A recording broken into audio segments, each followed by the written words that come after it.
Merci. Bruno Gollnisch. Merci. Merci Madame la Présidente. Merci de suivre la voie de vos prédécesseurs et d'inviter les parlementaires européens dont je suis. Monsieur le ministre, vous avez évoqué à juste titre des pratiques de concurrence déloyale dans le transport aérien.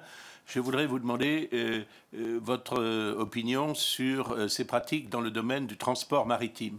Je pense en particulier à la situation qui perdure de ces pavillons de complaisance, parfois pavillons, il faut bien le dire, sans aucun terme de mépris, d'États qui sont en situation de déréliction, comme l'a été pendant très longtemps le Libéria, et qui ne peuvent pas exercer par conséquent le contrôle qui serait nécessaire sur ces navires, dont souvent les équipages, les armateurs, les commandants sont de diverses nationalités. Ne serait-il pas temps de restreindre l'accès à nos ports français, peut-être même aux ports européens, à des navires battant notre pavillon?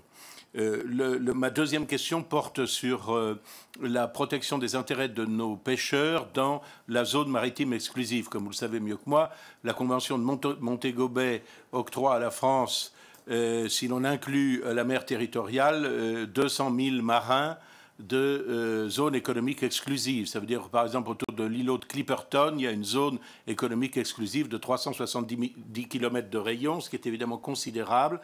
Je voudrais vous demander, Monsieur le ministre, si vous pensez que les mesures de protection des intérêts de nos pêcheurs vis-à-vis, par exemple, d'une pêche extra-nationale, extra-européenne, sont suffisantes et quelle est la nature de vos relations avec le ministre votre collègue de la Défense qui est responsable de l'utilisation des moyens de la Marine nationale à cet effet.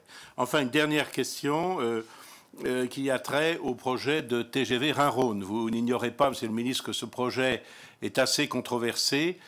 Tout récemment, je crois la semaine dernière, un tribunal italien a décerné, si j'ose dire, un total de 150 années de prison à des contre-manifestants, à des opposants de l'autre côté des Alpes à ce projet. Est-ce que vous pouvez nous dire si ce qu'il en est de... Oui, que 150 années de prison cumulées, hein, réparties entre les différents contre-manifestants, parce que pour vous donner une idée quand même de la vigueur des oppositions. Quelle est exactement aujourd'hui la position de la France? Est-ce que ce projet vous paraît toujours absolument indispensable? Quelle est la part des financements que la France, l'Italie et l'Union européenne s'engagent à mettre dans ce projet? Je vous remercie beaucoup. Ce qui me permet dans le même champ de répondre à l'une des questions de M. Gollnisch sur qui visait, je suppose, le Lyon-Turin, même si ce n'est pas ce qu'il a utilisé comme terme. Les choses sont claires. La France est favorable. La France, l'État français, conformément à l'accord qui est intervenu avec l'Italie, est favorable au dépôt d'un dossier commun, y compris avant le 26 février, dans le cadre du MIE pour le financement du Lyon-Turin, qui est retenu avec le canal comme étant un des deux projets qui sont labellisés d'intérêt européen, si je peux utiliser cette formule.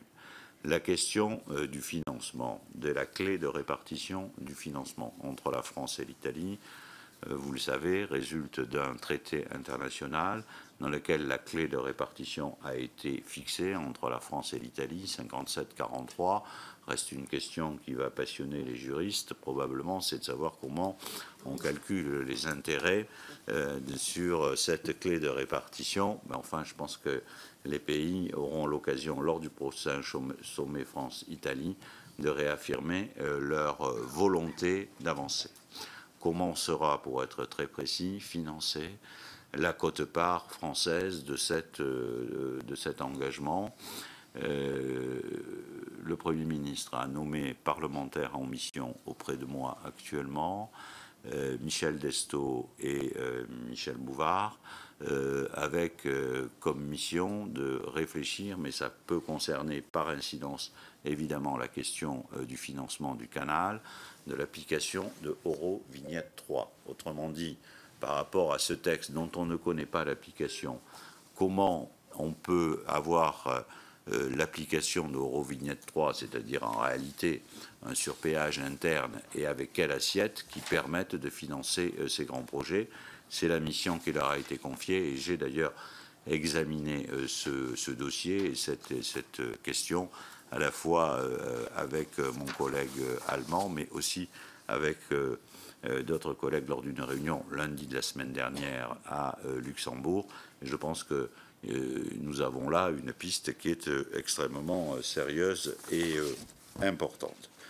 En ce qui concerne les questions, alors je pense que j'ai répondu à ce que vous nous aviez posé. Alors, sur les questions du contrôle des pêches qui ont été posées, je crois, par M. Gollnisch aussi, le contrôle des pêches est une priorité, évidemment, et puis une question de souveraineté, et effectivement mobilise les administrations, mais aussi les armées.